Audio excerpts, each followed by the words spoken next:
कैसे हो आप लोग। मैं उम्मीद करता हूँ कि आप लोग भी बढ़िया होंगे। मैं भी बढ़िया हूँ।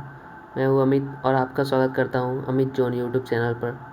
तो 21 तक हम लोग देख चुके थे, अभी 22 से देखेंगे। ये वीडियो इस सीरीज का सबसे इम्पोर्टेंट वीडियो, सबसे मज़ेदार वीडियो होगा, जहाँ पे बहुत सारे फैक्ट्स जानने के लिए मिलेंगे आपको। पहला ही क्वेश्चन में फैक्ट्स है। चलिए शुरू करते हैं ये वीडियो। तो which of the following grand slam use to play sunny and rainy day both. तो सनी और रेनी डे के समय, दोनों के समय कौन सा ग्रैंड स्लैम खेला जाता है। ठीक है, तो इससे पहले जानते हैं ऑस्ट्रेलियन ओपन जो होता है कौन से ग्राउंड पे होता है। ऑस्ट्रेलियन ओपन क्वेश्चन पूछता है कैसे ग्राउंड पे होता है, तो ऑस्ट्रेलियन ओपन होता है हार्ड ग्राउंड पे, हार्ड ग्राउंड पे होता है। फ्रेंच ओपन पूछेगा, फ्रेंच ओपन होता है क्ले पे, क्ले पे होता है फ्रेंच ओपन। विम्बल्डन ओपन पूछेगा, विम्बल्डन ओपन होता है ग्रास ग्राउंड पे। और यूएस ओपन ये हार्ड ग्राउंड पे होता है। ठीक है, तो इतना हम लोग जान गए। तो यहाँ से हम लोग बता सकते हैं कि फ्रेंच ओपन और विम्बल्डन ओपन जो है क्ले और ग्रास पे होता है। तो रेनी डे होगा तो ग्रास और क्ले तो विंग जाएगा, यहाँ पे हम खेलने में मुश्किल होगा। हार्ड ग्राउंड पे हम लोग खेल सकते हैं। तो इसीलिए फ्रेंच ओपन और विम्बल्डन ओपन हम लोग ये सनी डे और रेनी डे बोथ में नहीं खेल पाएंगे। तो आंसर हो जाएगा हम लोग ऑस्ट्रेलियन ओपन भी खेल सकते हैं और यूएस ओपन भी खेल सकते हैं, दोनों खेल सकते हैं हम लोग ये सनी और रेनी डे बोथ में। ठीक है, तो और एक बात, ये ऑस्ट्रेलियन ओपन जो है अभी 2019 और 2020 का 2019-20 दोनों का नोवाक जोकोविच ने जीता था। और इनसे रिलेटेड एक और फैक्ट है कि इनका नोवाक जोकोविच और इनकी फैमिली में कोरोना वायरस हो गया था, इनको भी हो गया था। ठीक है, इनसे ये रिलेटेड फैक्ट है। ठीक है, चले जाते हैं नेक्स्ट क्वेश्चन पे। Who was the last person to sign the Indian constitution. जो इंडियन कॉन्स्टिट्यूशन साइन किया था उसमें से सबसे लास्ट कौन थे। तो लेट लतीफ़ थे हमारे फिरोज गांधी जी। फिरोज गांधी कौन है, तो इंदिरा गांधी जी के हस्बैंड। ठीक है, और इंडियन कॉन्स्टिट्यूशन के बारे में हम लोग जानेंगे तो इंडियन कॉन्स्टिट्यूशन बनने में 2 साल 11 महीने और 17 दिन लगा था। ठीक है, टोटल 232 पेजेस हैं इंडियन कॉन्स्टिट्यूशन में। ठीक है, चलिए नेक्स्ट क्वेश्चन पे आते हैं। On the bank of which river Hyderabad is situated. तो हम लोग जानते हैं हैदराबाद जो है मूसी रिवर के किनारे सिचुएट किया गया, मूसी रिवर के किनारे बसा हुआ है। ठीक है, हुगली रिवर के किनारे कौन है, कोलकाता है। सिपरा रिवर के किनारे कौन है, तो सिपरा रिवर के किनारे है उज्जैन है। गोमती रिवर के किनारे पूछेगा तो कौन है, ये लखनऊ है। ठीक है, तो इस पे अलग वीडियो मैं बनाऊंगा आप लोगों के लिए। ये मोस्ट इम्पॉर्टेंट टॉपिक है हमारे कोई भी गवर्नमेंट एग्जामिनेशन के लिए। तो इस पे नेक्स्ट वीडियो हम लोग बनाएंगे। तो इस क्वेश्चन का अगर आंसर पूछा जाएगा, हैदराबाद सिचुएटेड है मूसी रिवर के किनारे। ठीक है, next, there are how many pages in Indian constitution. जैसा कि मैं पहले बता चुका हूँ, इंडियन कॉन्स्टिट्यूशन में 232 पेजेस थे। ठीक है, next question, which is the brightest planet of our solar system. हमारे सोलर सिस्टम का सबसे चमकीला ग्रह कौन सा है।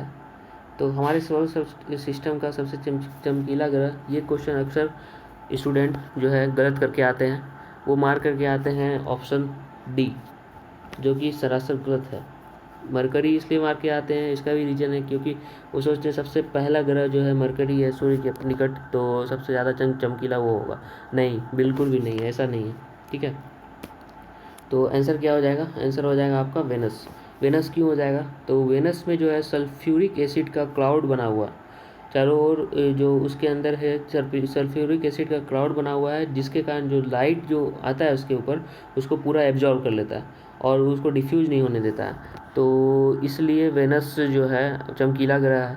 और सबसे ज़्यादा गर्म ग्रह भी पूछेगा तो वो वेनस कहलाएगा। ठीक है, next question, which state has the largest coastal border. तो ये तो मैप का क्वेश्चन है। ये इंडियन मैप अगर आप लोग देखेंगे तो जो गुजरात राज्य है, गुजरात राज्य सबसे ज़्यादा कोस्टल बॉर्डर शेयर करता है। ठीक है, next question, Indian petroleum institution is situated in which city, Indian petroleum institution किस सिटी में है? तो इंडियन पेट्रोलियम इंस्टीट्यूशन हमारा देहरादून में हो जाएगा, देहरादून में इंडियन पेट्रोलियम इंस्टीट्यूशन है। और अगर पूछा जाएगा इंडियन मिलिट्री एकेडमी कहाँ है, इंडियन मिलिट्री एकेडमी भी देहरादून हो जाएगा। आपको अगर पूछा जाएगा officer training academy OTA, OTA कहाँ है, तो OTA आपका हो जाएगा कहाँ, तो हमारे राज्य बिहार में है, तो बिहार के गया डिस्ट्रिक्ट में है ये ऑफिसर ट्रेनिंग एकेडमी। अगर पूछा जाएगा सरदार वल्लभ भाई पटेल राष्ट्रीय पुलिस एकेडमी, तो सरदार वल्लभ भाई पटेल राष्ट्रीय पुलिस एकेडमी जो IPS ट्रेनिंग का है वो कहाँ पे है, वो हैदराबाद में है। और पूछा जाएगा अगर Indian naval academy INA Indian naval academy कहाँ है, वो कोच्चि में हो जाएगा। ठीक है, तो इतना सब याद रखिए आप लोग, ये हमेशा पूछा जाता है लगातार एग्जाम में। ठीक है, नेक्स्ट क्वेश्चन पे चले आते हैं।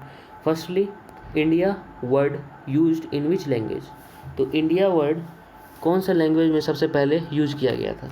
तो सबसे पहले इसका आंसर आप लोग जान लीजिए कि ग्रीक वर्ड में इंडिया यूज किया गया था। क्यों यूज किया गया था? तो इंडिया यूज किया गया था क्योंकि हमारा जो इंडिया है वो सिंधु नदी के किनारे है, तो सिंधु नदी को इंडस बोलते हैं। इंडस नदी के किनारे रहने वाले लोगों को ये लोग इंडोई बताने लगे, इंडोई बोले, इंडोई लोग हम बोलने लगे। इंडोई लोग से यहाँ पे रहने वाले लोगों का यहाँ पे ये जो हम लोग का स्टेट है तो उसे कहा गया इंडिया, इंडिया कहा गया। तो ये तो हो गया ये ग्रीक का लोग, ऐसे इंडोई लोग को हम लोग आर्यन भी बोला, ये ग्रीक लोग आर्यन भी बोले थे। और जो अगर पूछेगा कि हिंदुस्तान नाम किसने दिया, तो हिंदुस्तान नाम दिया पर्शिया ने। ठीक है, पर्शियन 100 को हॉ बोलते थे, जैसे BBQ वाइन्स आप लोग देखे होंगे, समीर खुद्दी, तो 100 को हॉ बोलते थे पर्शियन लोग, इसीलिए वो हिंदुस्तान नाम दिए। क्योंकि सिंधु नदी के किनारे बसा हुआ है तो सिंधु में क्या आता है, सिंधु को बोलते थे हिंदू। ठीक है, तो हिंदू कोई धर्म नहीं है, सिंधु नदी के किनारे बसे हुए लोगों को हिंदू बोला जाता है। एक्चुअल में ये धर्म है हमारा सनातन धर्म। ठीक है, तो यहीं से आया, तो इस क्वेश्चन का आंसर हो जाएगा ग्रीक इंडिया बोले और पर्शियन लोग बोले हिंदुस्तान। ठीक है, operation Meghdoot is related to, operation Meghdoot किससे रिलेटेड है? तो ऑपरेशन मेघदूत हम लोग जानते हैं सियाचिन में हुआ था ऑपरेशन मेघदूत। तो ये कब हुआ था? 19 अप्रैल 1984 को, 19 अप्रैल 1984 को हुआ था। पाकिस्तान जो हम लोग के बॉर्डर के नज़दीक आ गया था उसे पीछे हटाने के लिए ये ऑपरेशन मेघदूत हुआ था, और ये ऑपरेशन सक्सेसफुल भी रहा था। ठीक है, तो आते हैं नेक्स्ट क्वेश्चन पे। Which state produce maximum quantity of milk, तो सबसे ज़्यादा दूध का उत्पादन कौन सा राज्य करता है भारत का?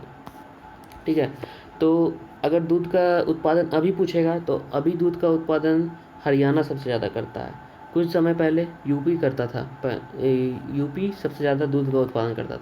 तो अभी का आंसर हरियाणा हो जाएगा, यूपी मार के मत आइएगा। ठीक है, तो हरियाणा हो जाएगा। नेक्स्ट क्वेश्चन पे चले आते हैं। What is the official name of India, official name India का है द रिपब्लिक ऑफ इंडिया, जो हमारे कॉन्स्टिट्यूशन में लिखा गया है द रिपब्लिक ऑफ इंडिया, वहीं से सब चीज़ चला आ रहा है, वहीं से सब चीज़ कॉन्स्टिट्यूशन में सारा चीज़ लिखा गया है द रिपब्लिक ऑफ इंडिया नाम से। ठीक है, चलिए नेक्स्ट क्वेश्चन चले आते हैं। Where is the Indian military academy situated, तो इंडियन मिलिट्री एकेडमी हमारा सिचुएटेड है देहरादून में, इंडियन मिलिट्री एकेडमी देहरादून में सिचुएटेड है। गया का आपको बता ही दिए OTA सिचुएटेड है। ठीक है, और यहाँ तो सरदार वल्लभ भाई पटेल राष्ट्रीय पुलिस एकेडमी IPS ट्रेनिंग होता है यहाँ पे। ठीक है, तो और कोच्चि में हमारा क्या है, तो इंडियन नेवल एकेडमी